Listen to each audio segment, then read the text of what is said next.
Let me say something clearly today. Chaos is not normal. Yes, I said it. If you are running a fashion business and it feels chaotic, that is not normal.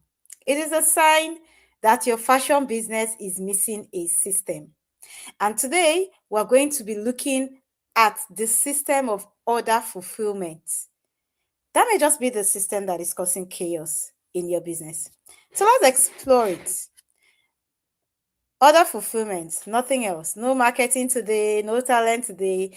Let's just focus on your order fulfillment system because this singular system may just be the reason why your business constantly feels chaotic. My name is Wuraola Obaka, and I am called your profitable fashion coach. Why?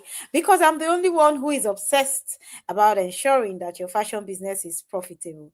Because, like we say right here in the PFA, if your business is not making money, then why are you even in business?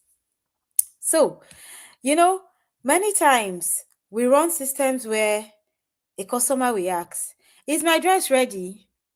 When the customer asks if their dress is ready, you now say, oh, production, what's going on with this person's dress? Is it ready? What's going on? Oh, madam, I did it yesterday. It's on the rack. Then the person who is supposed to dispatch orders goes to the rack. I've not seen it, oh. Did you label it? Is it chaos? Or better still, the customer maybe orders something online and then comes into the store to pick it up. And then when she gets to the store, they start looking for the item. Oh, sorry, ma. It's like we sold it. We didn't realize this, that. So you did not realize that that item was actually bought. Or when it was bought, you didn't have a system by which things are moved from, when an order is entered, it is moved from the invoice, it is collected from the inventory, and it is pushed over to fulfillment. So because you didn't have that fulfillment system, someone paid for an item and said, okay, just keep it, I'll come and pick it up when I have time. And somehow that never happened and you sold the item. So she's now in your store and she's screaming down the house because that's the particular color she wanted and you don't have it. So if you have a situation where you're answering questions like, where is my dress?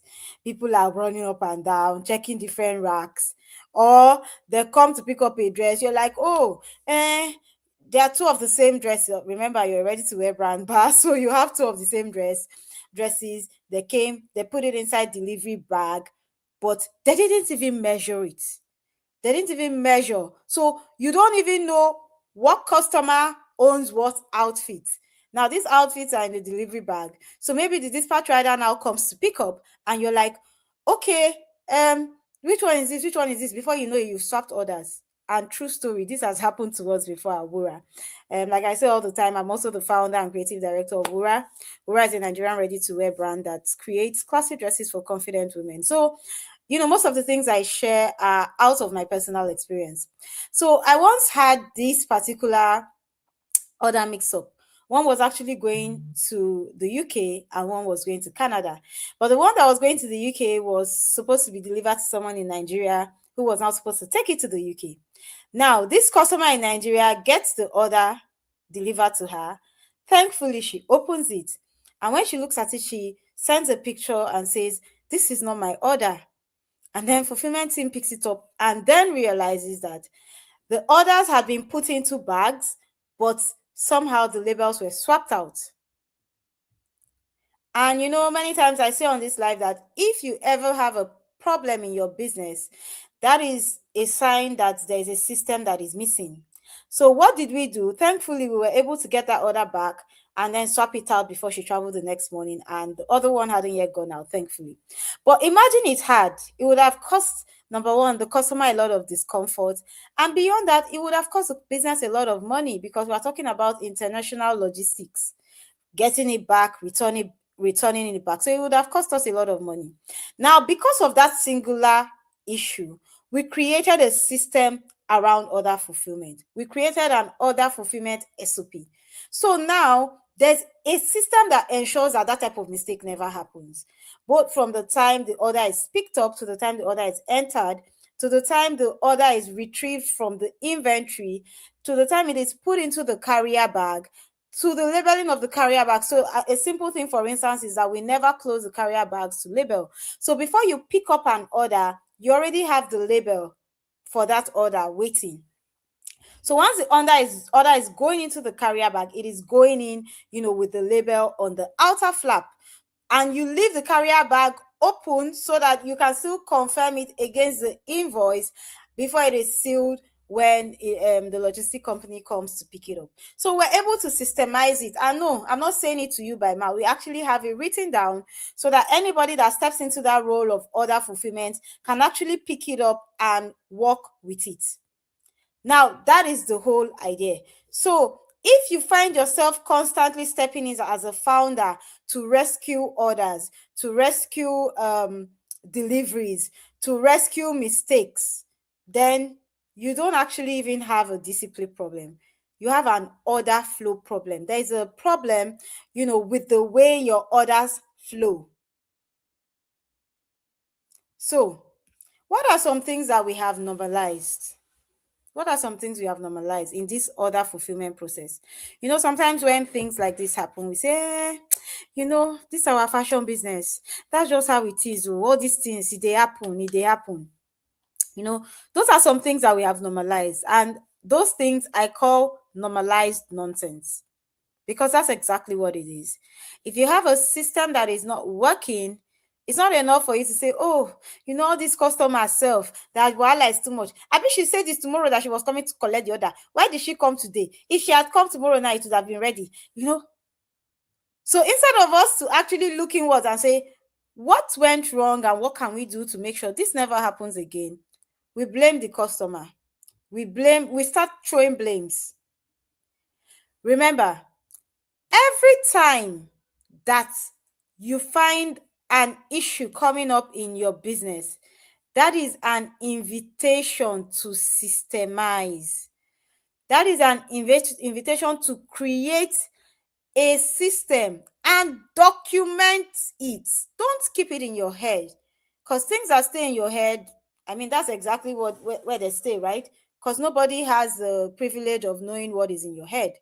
So you need to create a system that moves this thing from, those beautiful ideas in your head to ideas on paper that your team member can pick up and run with.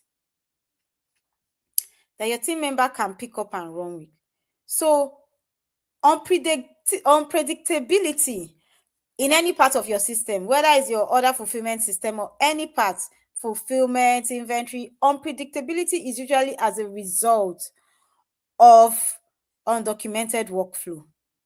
Unpredictability is usually as a result of undocumented workflow. Put that in the comments. Unpredictability is a result of undocumented workflow. And so you want to make sure that you are documenting your workflow so that people in your organization know what exactly is required of them per time. Because the truth of the matter is that it's actually very unfair and unprofessional for you to hire people and not give them a framework, a yardstick by which they execute the things that you want them to. It's actually not fair to the people who you hire. So, if you are normalizing chaos, because, so let's say you take orders from different channels. So you take orders from WhatsApp, some orders coming on the website, some orders coming from Instagram, some orders coming from TikTok. So let's say you get orders from different channels, because like Awura, we get orders from different channels.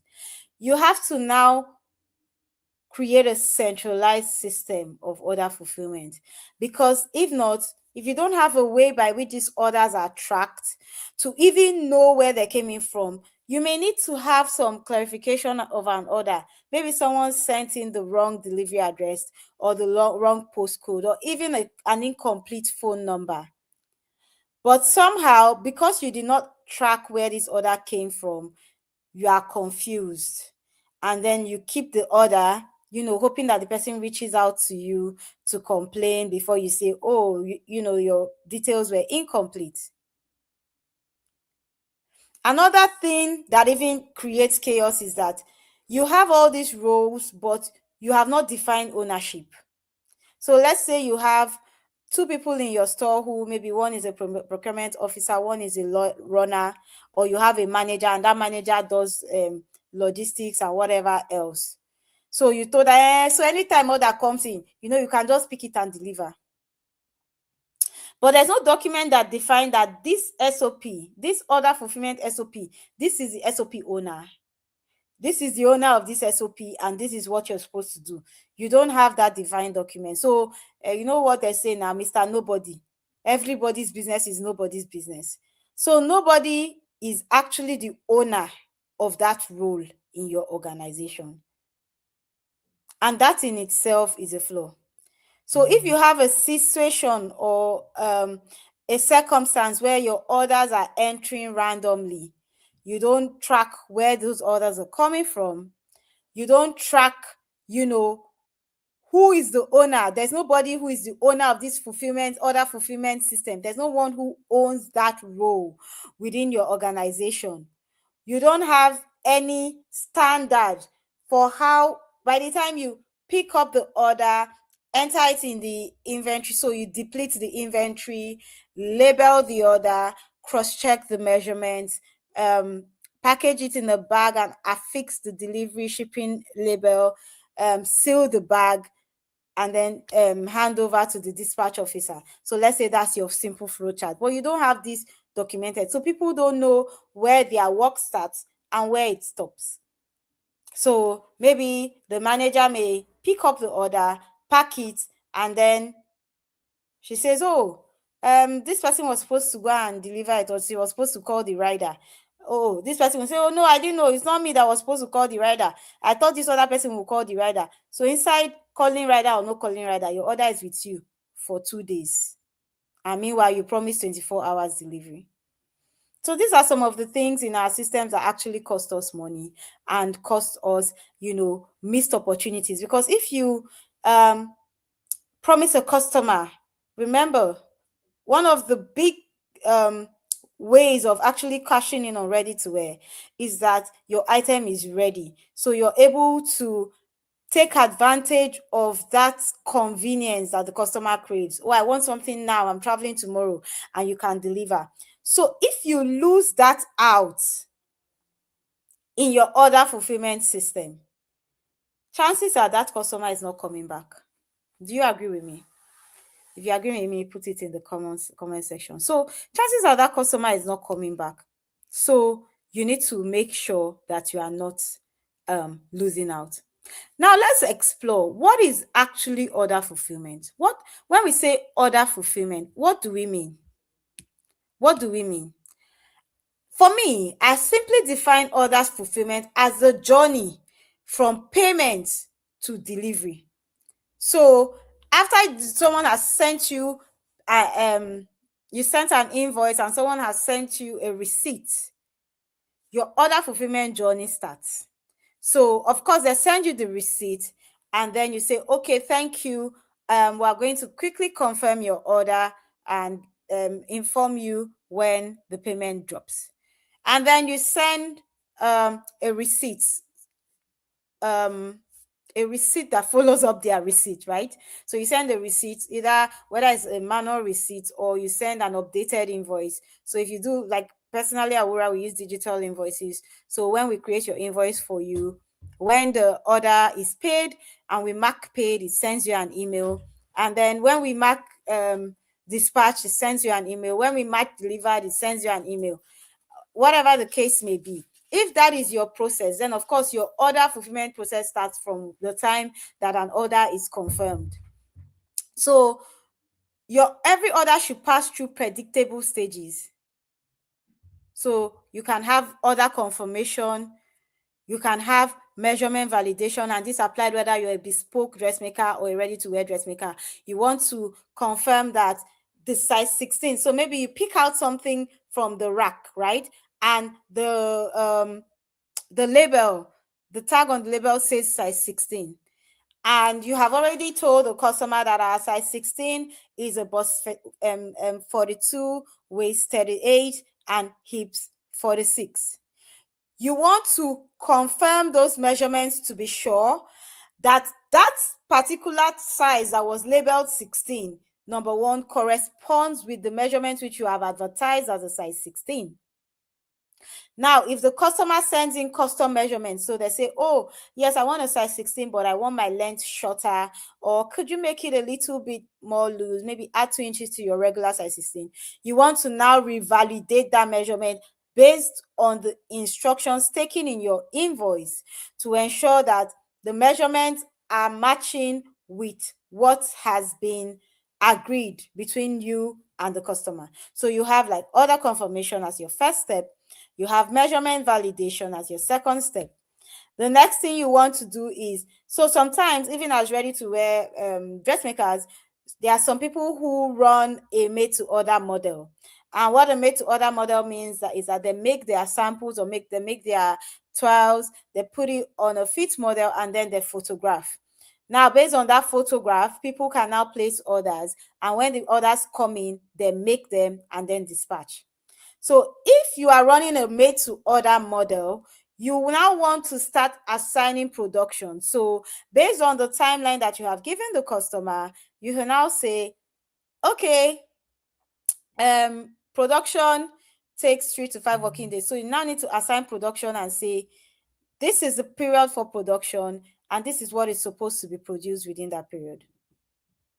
So you need to confirm your order and then assign production. The fourth step you want to do is quality control. Now, quality control applies whether the dress was on the rack and you're picking it off the rack, whether you're doing a new piece, based on a made to order model, whatever stage it is, quality control has to apply. At Wura, normally we have 2 stages of quality control. We have quality control coming out of production, and we have quality control going out of the store. So when the dress comes out of production, the production manager has done production quality control. And then when the dress is about to be dispatched to a customer, the order fulfillment officer has done order fulfillment quality control. And so these 2 layers of quality helps to ensure that, we're not missing something. And the steps in these 2 layers of quality have been documented in our order fulfillment and quality control SOP. It's part of our SOP vault, and it's going to be available for you to order from the 10th of March. So you want to comment vault if you want that. So with the SOP vault, what we're doing is that we are creating made for you, done for you SOPs that you can plug and play into your fashion business.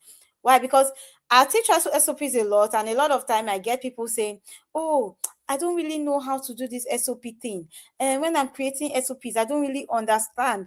So some people just want a system that they can just apply without having to formulate them. And so at PFA, we said, okay, that's fine. Let's give you something that you can start with. Of course, the system may always need 1 or 2 tweakings based on your own model, the number of people you have, and even the skill sets, how literate your staff is. But then what it gives you is a foundation. So you have a foundational document that you can plug and play. And then as you keep using it in your system, you have something that you can refine from. All right.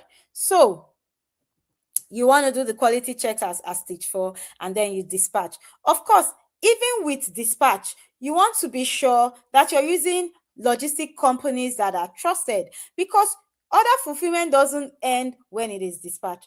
Order fulfillment ends when the customer actually receives the item. So if you haven't marked delivered on your order note, order fulfillment has not entered. Customer experience, which is after sales services, starts after the customer has received the item. So it naturally means that your order fulfillment process goes from order confirmation to delivery. By delivery, I mean that the customer has received the item, not dispatch. So your order has been dispatched is different from your order has been delivered. And that's something you need to know. Order dispatch is that I have sent the order out of my store. It is on its way to you. Order delivered is that you have received the order. My logistic partner has confirmed to me that the order has been delivered. And if you use a logistic partner like DHL or GIG, it's easy to track. You can track if the order has been delivered. And of course, if you see the order has been delivered, if you are using a CRM system, that's a customer relationship management system, you can always go there and mark delivered, so the customer gets an email. But if you're doing it manually, then of course you want to go back to whatever platform, and that's why I say it's important to track the platforms that your order come in and document. So you now want to go back to the platform where it came from and say, okay, your order has been delivered. Can you kindly confirm receipts? If you don't have these stages clearly spelled out, what you may see is that your stages are overlapping.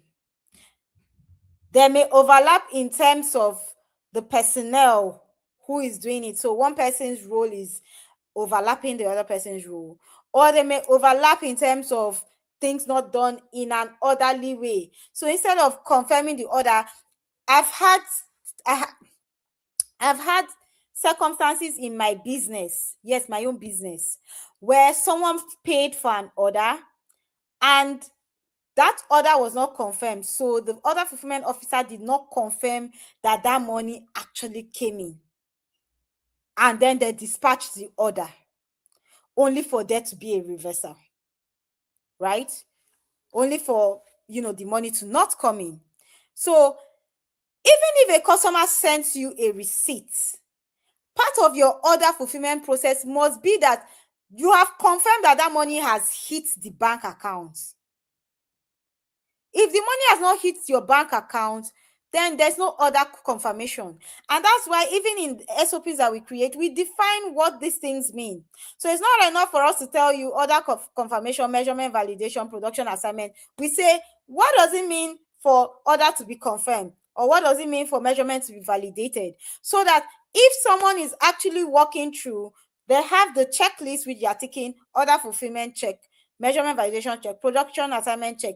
But they also have a document, something written down that explains what doing that level of work means. So for instance, if we say order confirmation, we say by order confirmation, we mean that you have confirmed that the actual amount has hit the bank account.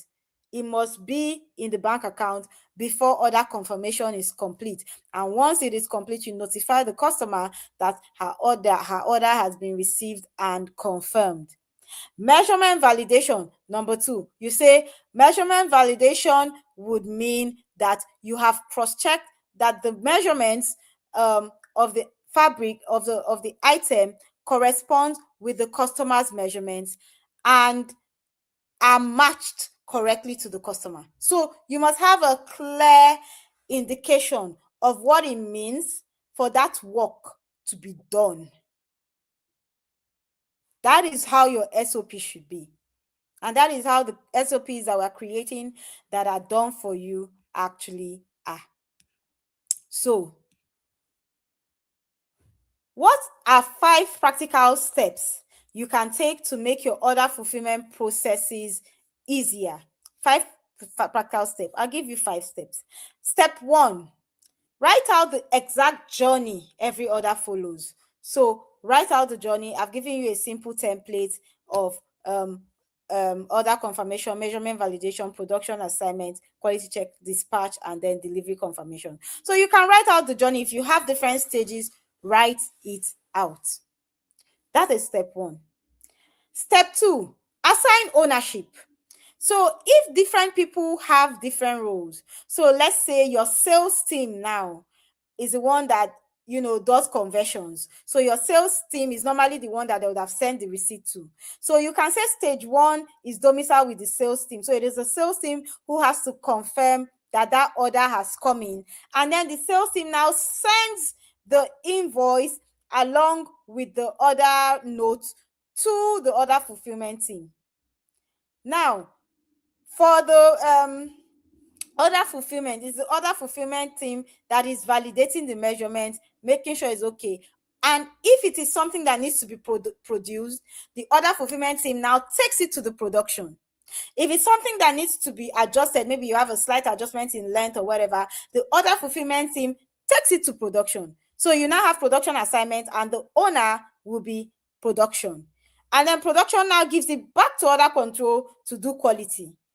And then other controller, other quality control, or rather other fulfillment or quality control, if you have it as two departments or one department, now gives it to dispatch. So that's logistic people, right? So you can have a logistics. So like Awura, we have one person who do two roles of procurement and logistics.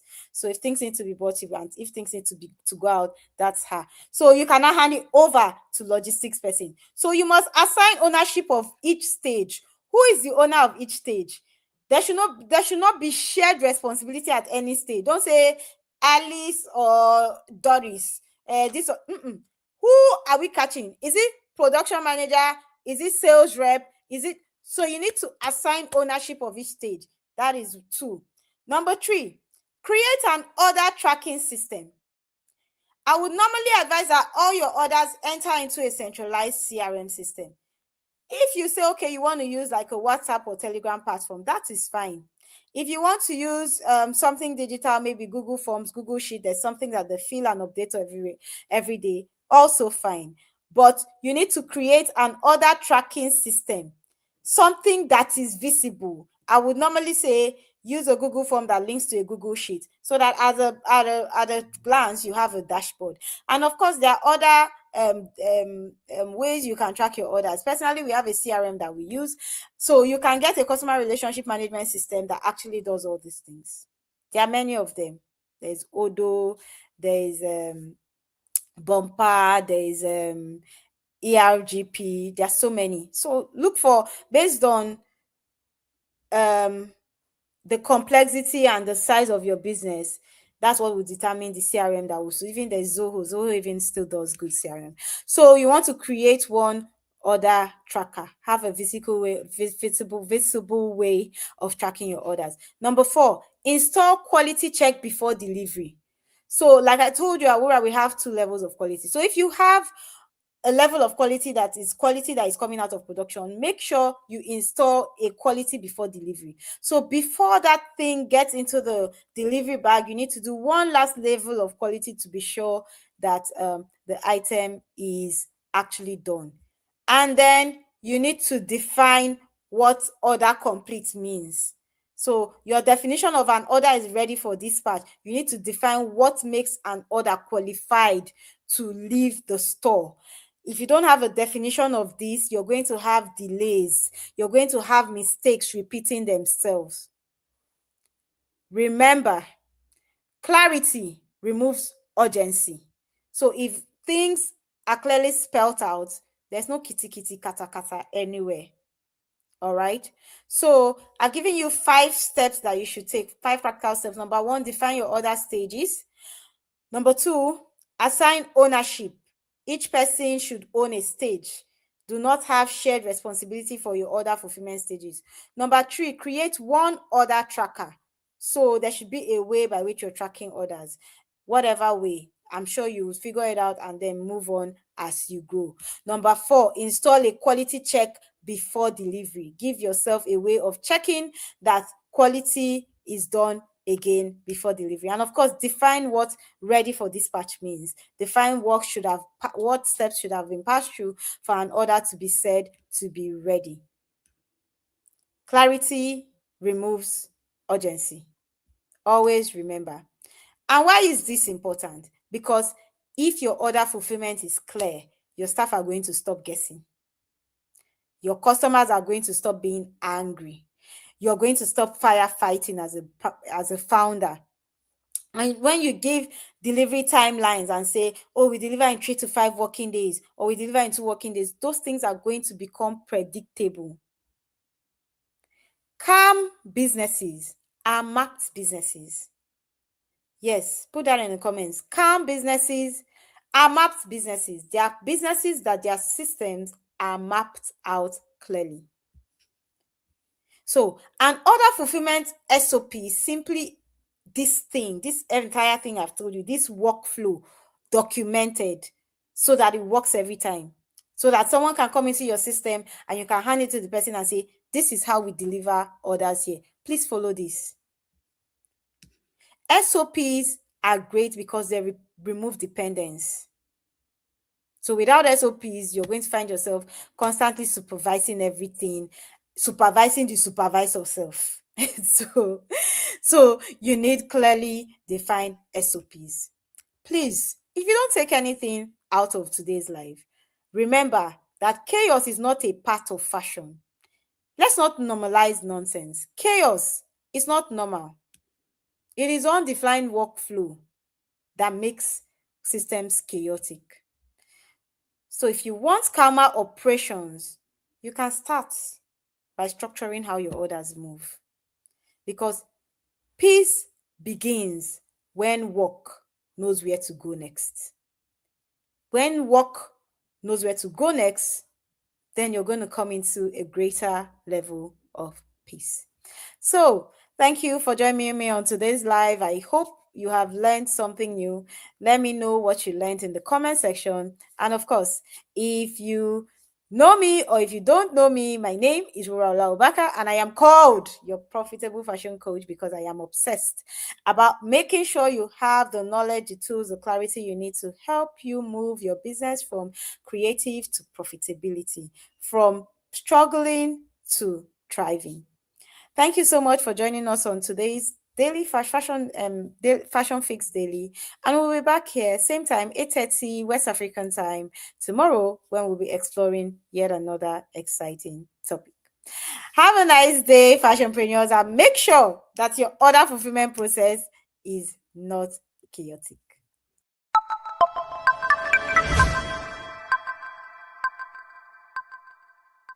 First of all, I want to thank you, Wura, for putting up this bootcamp. Thank you, Coach Wura. You are a blessing to us in this bootcamp and to your generation at large. Coach, you are amazing. I love your teaching. I love how you are genuinely teaching us and you genuinely want us all to be successful and to start right. Thank you, Coach Wura. And thank you, Coach Wura, for investing in the next crop of fashion entrepreneurs. Thank you, Coach. Thank you.